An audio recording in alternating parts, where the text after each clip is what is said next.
네. 좀 쉬셨어요, 여러분? 네. 계속해서, 표본조사와 표적 방법, 계속 진행하도록 하겠습니다. 지난 수업에 계속 이어지는 거예요, 여러분. 에, 힘들지만 좀 따라오십시오. 자, 앞에 내용은 그 1강의 내용이 연결이 되어서, 그 위에, 제일 위에 세 줄은 그렇게 설명하지 않겠고요. 자, 표집 대표성, 중요한 사례. 여기에 또 이제 하나의 또 사례를 말씀드릴 수 있는데요. 자,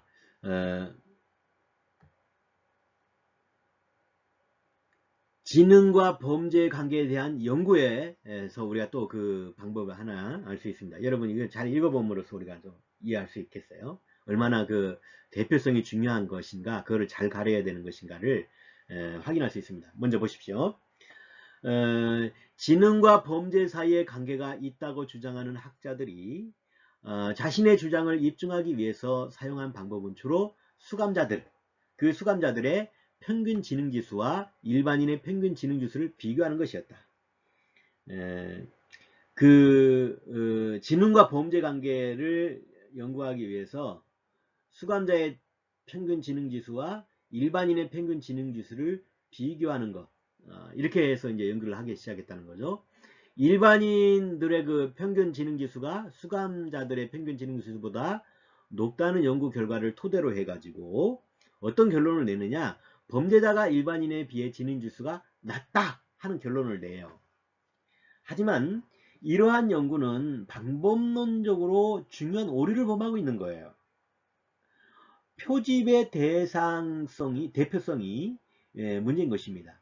수감자들이 모든 범죄인을 대표하는 표본이 될 수 있느냐 하는 거예요. 여러분도 한번 생각해 볼 필요가 있어요. 수감자들이 모든 범죄인을 대표하는 표본이 될 수 있느냐, 대표성이 있느냐, 그게. 이에 대한 대답은 그렇지 않다는 것입니다.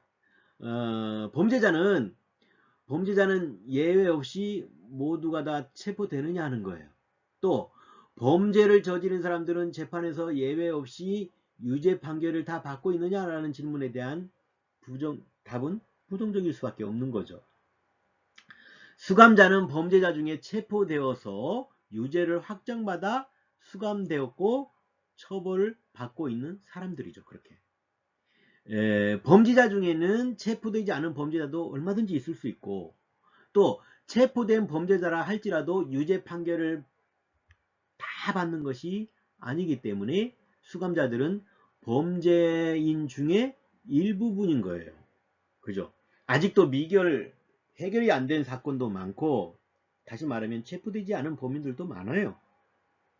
그런데 수감자들만이 모든 범죄자들이냐라고 말하기가 어렵다는 얘기죠. 만약 범죄를 저지르고도 영악하게 완전 범죄를 저질러 가지고 체포되지 않았거나 체포되었지만 법정을 빠져나가서 무죄 판결을 받은 사람이 있다면 그 지능이 높은 거죠. 지능이 높기 때문에 빠져나가는 거죠. 지능이 높았기 때문에 범죄를 해도 완전 범죄처럼 자기를 감출 수 있는 거예요. 지능이 높았기 때문에. 그러니까 지능이 낮아서 자기의 범죄를 완전히 가리지 못해서 체포된 것. 그래서 수감된 것. 그런데 그들이 모든 범죄자의 대표가 될 수 있겠느냐라고 할 때 그렇게 말할 수가 없다는 얘기죠. 그렇지 않습니까? 그러니까 여기서 말하는 건 뭐냐면 대표성이 그만큼 중요하다는 거예요. 대표성. 정확하게 가리는 것이 중요하다. 대표성을 띄는 것, 이것을 찾는 것, 이것이 굉장히 중요한 요소입니다. 표본을 추출하기 위해서는 이 대표성을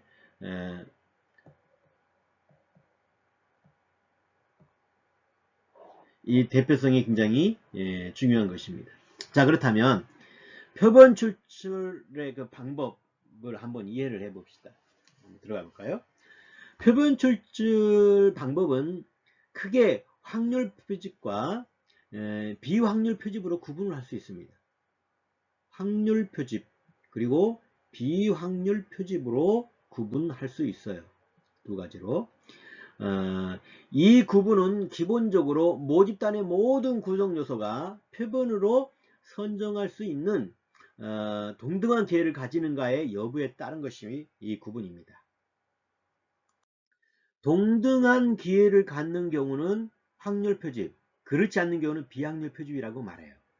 확률 표집과 비확률 표집의 특성은 비교한다면 이 아래 있는 이 표에서 볼 수 있습니다. 자, 특징, 확률 표집과 비확률 표집. 모집단에서 표본 추출의 기회, 동등하다 그러면 확률 표집이에요. 동등하지 않다 그러면 비확률 표집인 거죠. 그리고 표본 추출 과정에서 무작위로 비의도적인 것이냐 그러면 확률 표집이에요. 인위적이거나 의도적이라고 한다면 비확률 표집이 되는 거예요. 그리고 또 모수의 추정 가능성이 추정 가능하다. 추정 가능성을 모수 추정 가능성이 가능하다. 그러면 확률 표집이고 추정이 불가능할 경우는 비확률 표집인 거예요. 표집이죠. 그리고 오차 측정이 가능성이 있느냐?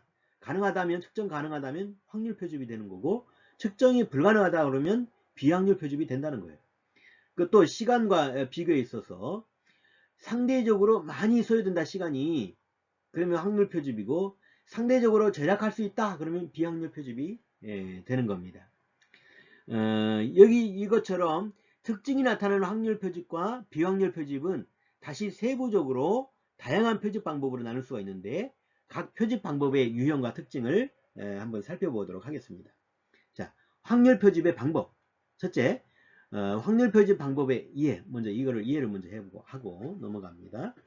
확률 표집 방법은 표집 과정에서 모집단의 개체, 그 개체들, 즉 다시 말하면 모집단에 속하는 구성원 모두가 표본으로 추출할 수 있는 기회를 동등하게 갖도록 만들어주는 표집 방법인 것이에요. 이것은 이제 모집단에 속하는 구성원 모두가 표본으로 추출될 가능성이 동등할 때에만 표본이 모집단을 대표할 수 있다는 것을 전제로 하고 있는 겁니다. 표본이 모집단을 대표할 수 있는 대표성을 명확하게 확보할 수 있는 방법으로 표본을 선택해야 한다는 것을 고려한 것입니다. 이것을 위해서 이제 가장 중요하게 여기는 것이 바로 무작위 축출이에요. 무작위 축출. 무작위 축출. 여기서 이제 말하는 무작위 축출이라는 표집 단위가 되는 각 요소를 대상으로 그 중에서 표본을 선택하는 과정에서 여타 다른 것을 어떤 것도 고려하지 않고 모두를 동일하게 선택의 기회를 가지게 하는 방법을 말하는 거예요. 그래서 종종 무선 추출이다라고 이렇게 불리기도 합니다. 두 번째는 확률 표집 방법의 종류와 실제입니다. 방법의 종류와 실제는 어떤 것이냐. 확률 표집은 표본의 대표성을 최대화해서 표본의 특성과 모집단의 특성 간의 오차를 최소화하기 위한 방법입니다. 그래서 기본적으로 모집단의 모든 구성원이 표본으로 선택할 기회를 동등하게 갖도록 하기 위해서 표본을 추출하는 것. 그것입니다. 그리고 그 표본만 조사하더라도 그것으로 이 모집단 전체의 특성을 추론하는 것은 가능하게 하는 확률 이론에 근거해 가지고 추출되는 표집 방법이죠. 따라서 이제 가능한 표집 오차를 줄이고자 하는 것입니다. 그리고 이제 단순 오차 무작위 표집 방법이 있는데 단순 무작위 표집. 단순 무작위 표집은 통계적인 자료를 위해서 표집에서 가장 기본적으로 강조하는 표집 방법이에요. 단순 무작위 표집이. 기본적으로 이제 모집단을 구성하는 모든 요소에 일련 번호를 할당을 해요. 1, 2, 3, 4, 5, 6, 7, 8 이런 식으로. 그리고 무작위 숫자를 산출한 다음에 그 번호를 가진 개별 단위들을 추출을 해가지고 표본으로 구성하는 거예요. 그 개별 단위들을 추출해서 표본으로 구성하는 표집 방법입니다. 그러니까 무작위예요. 아무 그 목적을 두지 않아요. 실제 이 방법을 사용하는 경우에는 표본의 그 선정은 난수표 또는 컴퓨터를 통한 무작위 숫자 생성 프로그램을 사용을 해가지고 단순한 무작위 선정에 의해서 이루어지는 겁니다. 그리고 이제 또한 체계적인 또 방법이 있어요. 표집 방법. 이건 이제 계통적 방법이라고 이렇게 불리기도 하는데요. 체계적인 이 표집은 모집단에 비해서 하나의 표집 틀 목록을 구성하고 모집단 대표 표본의 비율의 표집비를 고려해 가지고 표집 틀의 목록에서 정해진 간격으로 표본을 추출하는 확률 표집 방법입니다.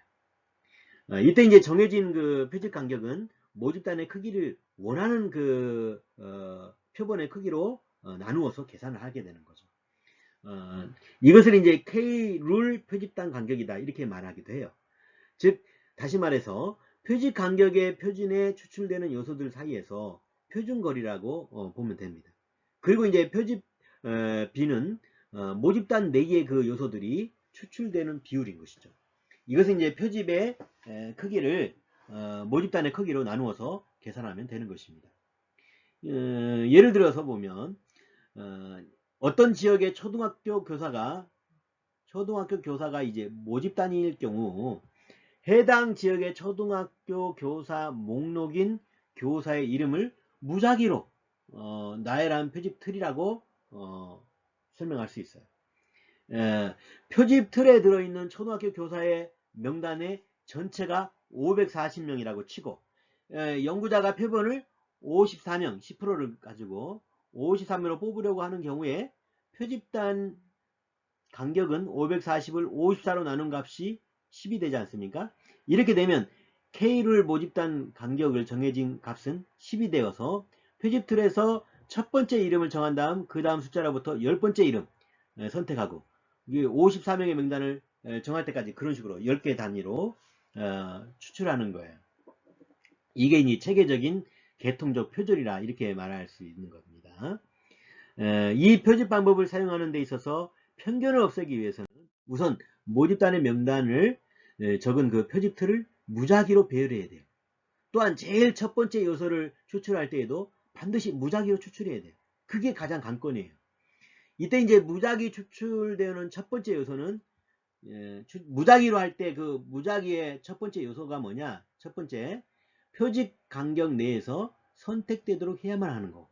이렇게 해야 방법이 체계적이면서 무작위 추출의 효율성을 그대로 가질 수 있기 때문에 이렇게 해야 돼요.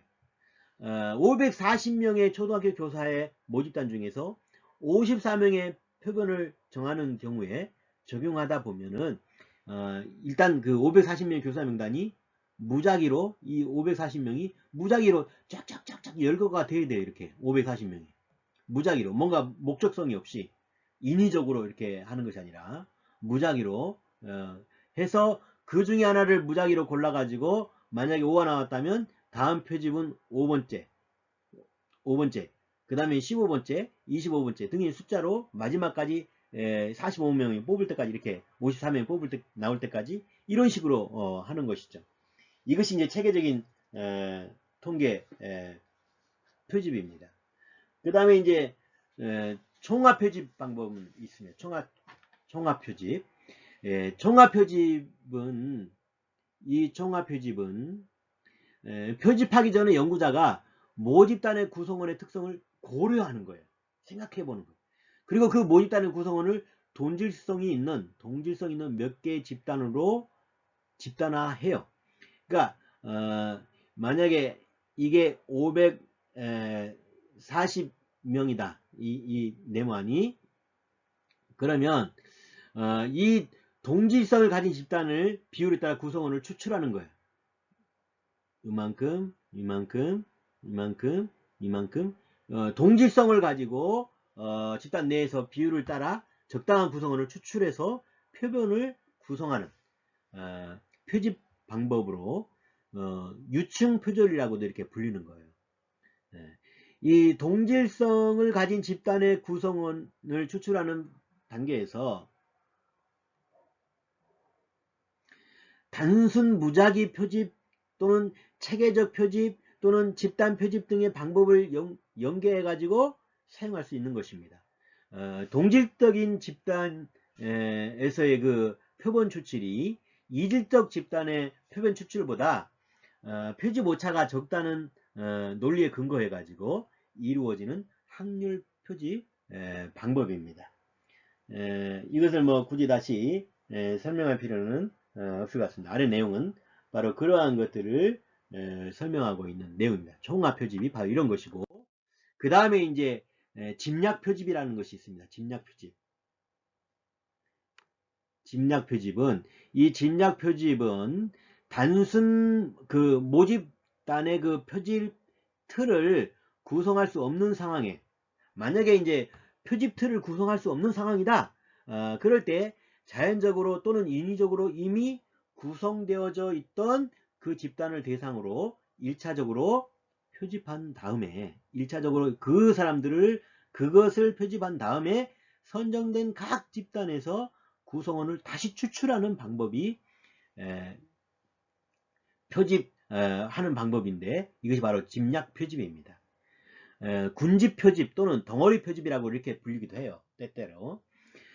여기서 이제 이미 형성되어 있는 집단으로서의 군집은 마을이나 행정구역을 말하기도 합니다. 예를 들어 볼까요? 지역의 고등학생의 성의식을 연구하는 경우를 살펴본다면, 지역의 교육청이 10개라고 한다면 그 중에 1개의 교육청만 무작위로 체계적인 추출을 통해 가지고 선택해 가지고 그 해당 교육청에 소속된 고등학교 학생 모두를 표집한다면 이 경우가 뭐냐? 이게 집약 표집이다라고 말하는 거예요. 그게 바로 집약 표집이 되는 거예요.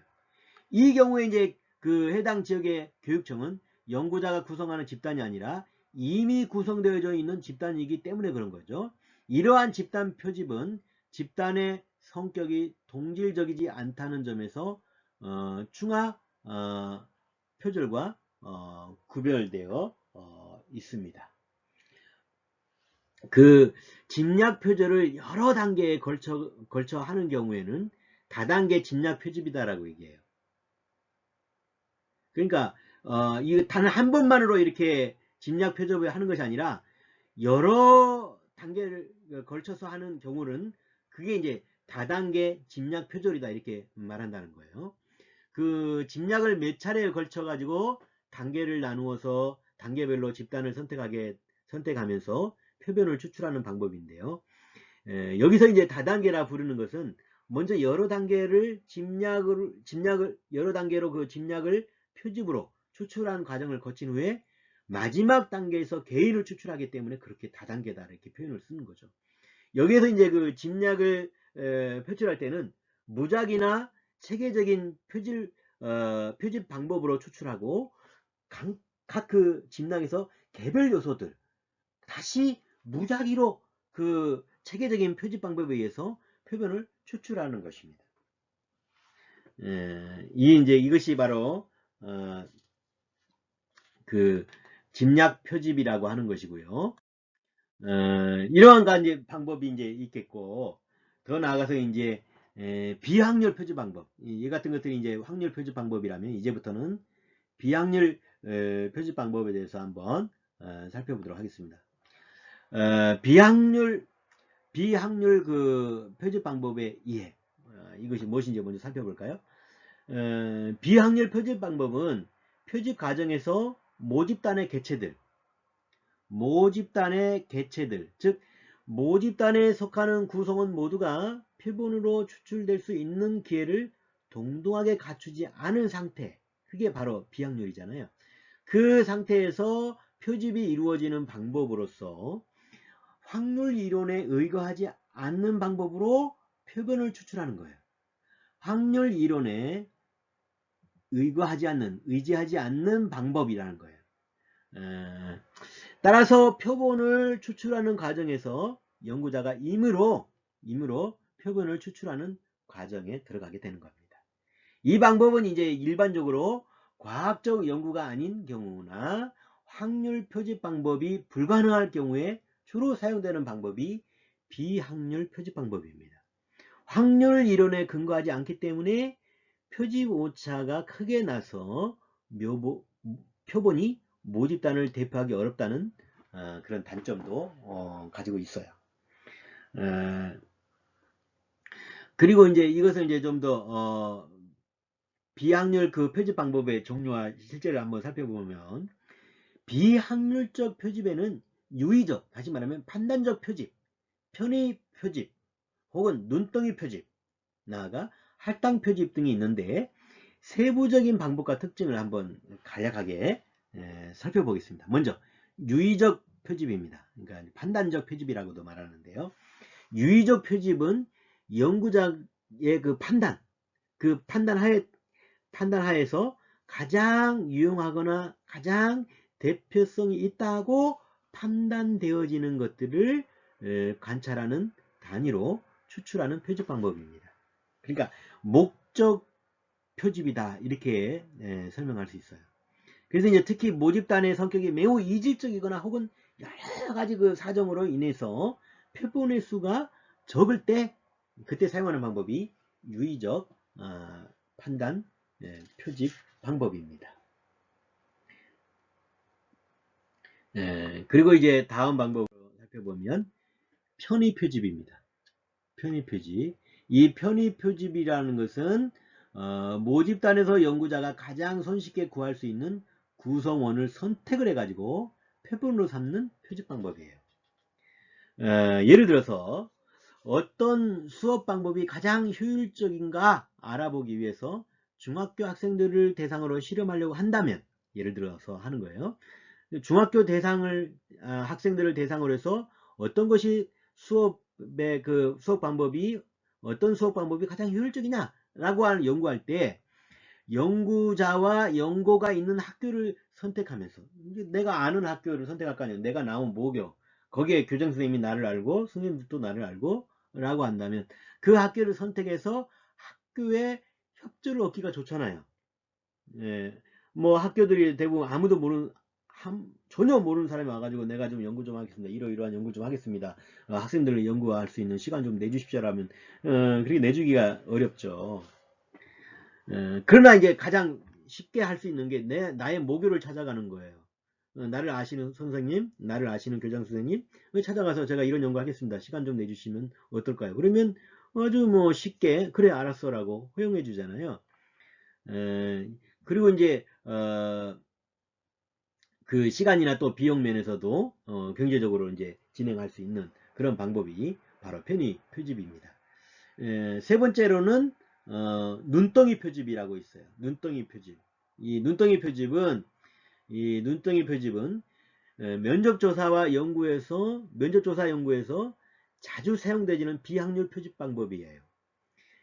마치 눈덩이가 굴러가면 굴러갈수록 덩어리가 이렇게 커지잖아요. 여러분 그 눈사람 만들어 보셨습니까?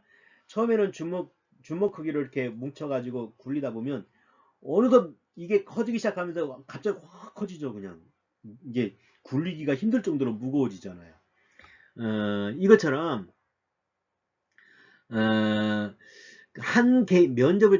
면접을 한 개인들이 다음에 면접할 대상을 소개하는 방식의 표집 방법이에요.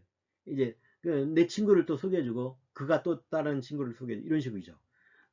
그래서 이제 누적 표집이다, 이렇게 말하기도 합니다. 이러한 방법은 노숙자나 이주노동자 혹은 불법 체류자, 동성애자과 같은 특정 모집단의 구성원들을 찾기가 어려울 때, 다 숨어 있으니까 어릴 때 이제 그 연구자와 관계 속에 이제 제 친구 소개해 줄게요. 친구 좀 소개해 줄래? 이렇게 해가지고 아는 사람 연줄로 연결이 되는 거. 이게 이제 눈덩이가 불어나듯 그렇게 이제 연구자가 이제 대상자를 찾을 수 있는 방법. 그것이 눈덩이 표집입니다. 네 번째로 이제 할당 표집이에요. 이 할당 표집은 표본의 특성이 연구될 모집단의 특성과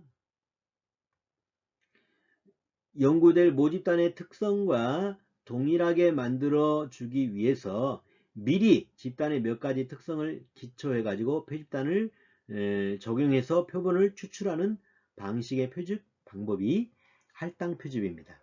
그러니까 이 할당 표집은 비확률 표집 방법이긴 하지만 나름대로의 대표성을 적당히 상당히 고려하는 표집 방법이라고 말할 수가 있습니다. 할당 표집은 모집단에서 모집단의 그 관련된 특성을 고려해 가지고 다양한 범주를 만드는 것으로 시작을 하는데, 다양한 범주, 예를 들면 연령, 교육 수준, 인종 이런 구성비에 따라 가지고 할당된 요소를 표본에 포함하는 방식이거든요. 이게 할당 표집이. 일단 이제 다양한 범주를 만들어 가지고 그 범주별로 일정한 비율을 정해 가지고 배정되고 나면 할당 비율에 속하는 사람들로부터 표본을 추출하는 과정이 진행되는 것입니다. 이제 예를 들어서 어느 지역 주민들의 정치 의식을 연구하는 경우를 예를 들어 볼까요? 그러면 일단 연구자가 500명의 연구 대상을 정하고 표집을 하려고 한다면 해당 지역의 주민의 그 연령 비율을 고려해서 10대 혹은 20대, 30대, 40대, 50대, 60대, 70대 이 등의 그 500명의 표본을 적절하게 할당을 해야 될 거 아닙니까? 그 다음에 이제 성별을 고려해서 다시 할당하고 교육 수준을 고려해서 다시 할당하고 이런 과정을 거친 후에 세부적인 집단이 이제 구성이 되고 그 안에서 이제 임의로 해당 구성원을 선별해 가지고 조사하는 것입니다. 이런 방법이 있고, 또 하나는 정보 제공자를 선정하는 것. 정보 제공자 선정은 어떻게 하느냐? 연구하고자 하는 연구 대상을 잘 알고 있고 그것에 대해서 정확한 정보를 제공해 주는 사람을 선정하는 거예요. 연구하고자 하는 그 연구 대상을 잘 알고 있는 사람, 또 그것에 대해 정확한 정보를 가지고 있는 그 제공해 줄 수 있는 그 사람을 선정하는 것. 그게 정보 제공자 선정이에요. 주로 이제 면접조사나 참여관찰조사에서 많이 활용하는 방법인데요. 예를 들어 본다면 깽집단을 연구하려고 할 때 이러한 연구는 연구하고 있는 집단 그 성원들의 협력, 구성원들의 그 협력이 필요하잖아요. 그런 그 단체들을 알아야 되잖아요. 깽 집단을 알아야 되잖아요. 내가 아무 모르면 누군가 정보를 제공해주는 사람이 있어야 되겠죠. 그래서 깽 집단 중에 대표적인 정보 제공자를 활용해 가지고 그들에게서 의견을 듣는 것이 정확한 자료가 많겠죠. 그럼에도 이제 사례 연구처럼 가능성이 높아서 대표성에는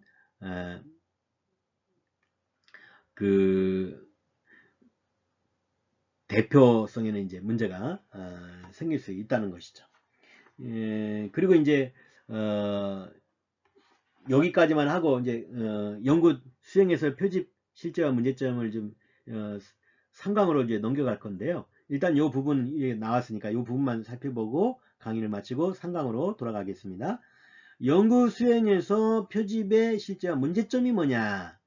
연구자의 가설과 연구 모형을 설정을 하고 조사를 위한 질문지를 완성한 후에 연구 대상을 설정하고 직접 표집을 해서 표본을 정해야 되지 않습니까?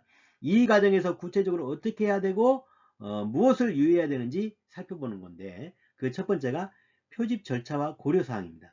표집을 할 때에 일반적으로 모집단을 먼저 정하고 그 다음에 모집단의 구성원을 정리하는 그 표집 집단을 정하는 그런 과정이 이제 필요한데요. 이러한 부분은 이제 우리 상강에서 이어서 가도록 하겠습니다. 일단 오늘 여기서 잠깐 멈추고 상강에서 여러분을 만나도록 하겠습니다. 여러분 수고하셨고요. 조금 쉬었다 오세요.